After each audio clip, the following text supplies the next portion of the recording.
భారత్ మాతా key జై.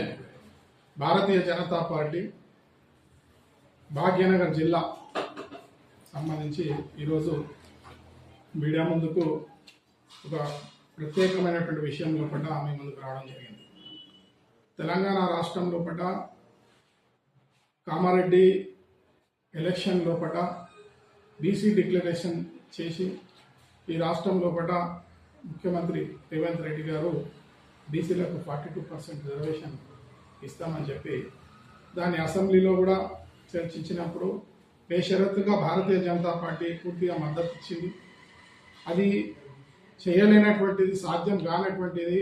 ముస్లిం 10% ఏదైతే మతపరమైన రిజర్వేషన్ వ్యతిరేకిస్తాం, కానీ బీసీలకు 42% ఇవ్వడానికి లేదంటే పార్టీ మద్దతు పూర్తిగా ఇస్తుందని ఆ రోజు అసెంబ్లీ సాక్షిగా భారతీయ జనతా పార్టీ తీర్మానంలో కూడా ఒప్పుకున్నారు. కానీ ఈరోజు మళ్ళీ 42% రిజర్వేషన్కి వ్యతిరేకంగా భారతీయ జనతా పార్టీ ఉందనేటువంటి ఒక అబద్ధపు మూట మాటలు చెప్తూ ఢిల్లీలో కూడా ముఖ్యమంత్రి రేవంత్ రెడ్డి గారు ఈరోజు ధర్నా చేస్తున్నటువంటి సందర్భంలో కూడా మేము ఒకటే సూటిగా అడగదలుచుకున్నాం. భారతీయ జనతా పార్టీ ముస్లింల యొక్క అభివృద్ధికి నిజంగా పనిచేసినటువంటి పార్టీ ఏదైనా ఉంటే భారతీయ జనతా పార్టీ.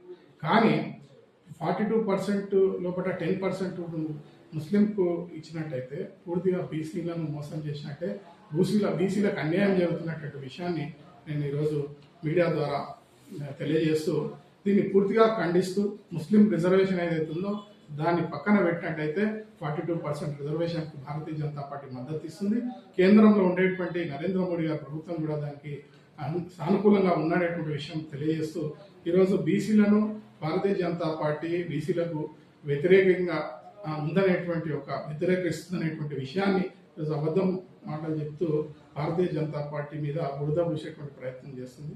దీన్ని భారతీయ జనతా పార్టీ పూర్తిగా ఖండిస్తూ, అదే రకంగా ఏదైతే సామాజిక ఆర్థిక రాజకీయమైనటువంటి అంశాల్లో కూడా ఈరోజు పాతనగరంలో బీసీ రిజర్వేషన్ చేసిన కారణంగా ముస్లింలకు అనేక మంది బీసీలకు ఈరోజు రాజకీయ భవిష్యత్తు లేకుండా పోతుంది. కాబట్టి ఇవన్నీ దృష్టిలో పెట్టుకొని రేపు 10% వస్తే కనుక ఓవైసీ లాంటి వాళ్ళు, అజారుద్దీన్ లాంటి వారు, ఇంకా షబ్బీర్ అలీ లాంటి వారు, ముస్లింలు ఉన్నటువంటి అనేక మంది ఈరోజు బీసీల యొక్క పొట్టను కొట్టేటువంటి రాజకీయంగా, ఆర్థికంగా, సామాజికంగా ఈరోజు బీసీలు మోసపోతున్నారు. కాబట్టి తప్పకుండా దీన్ని వ్యతిరేకిస్తాం. ప్రజల లోపల మీరు ఈ వాయిస్ను తీసుకెళ్లేటువంటి ప్రయత్నం చేస్తాం. అదే రకంగా ఈరోజు స్థానిక సంస్థల ఎన్నికలు ఉన్న సందర్భంలో పట్ల మళ్ళీ ఒక అబద్ధంతో ప్రజల ముందుకు వెళ్ళేటువంటి ప్రయత్నం చేస్తాం.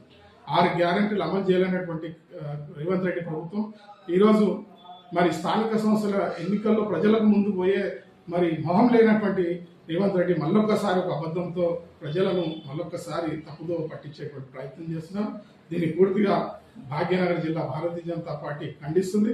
అదే రకంగా 42% బీసీలకు ఏదైతే ఉందో దాన్ని పూర్తిగా మద్దతు ఇస్తున్నటువంటి విషయం, 10% ముస్లింలను అందులో నుంచి తీసేసినట్టయితే పూర్తిగా 42% బీసీలకు మద్దతు ఇవ్వడానికి భారతీయ జనతా పార్టీకి ఏ ఇబ్బంది లేనటువంటి విషయం ఈ సందర్భంగా తెలియజేస్తూ భారత్ మాతాకి జై.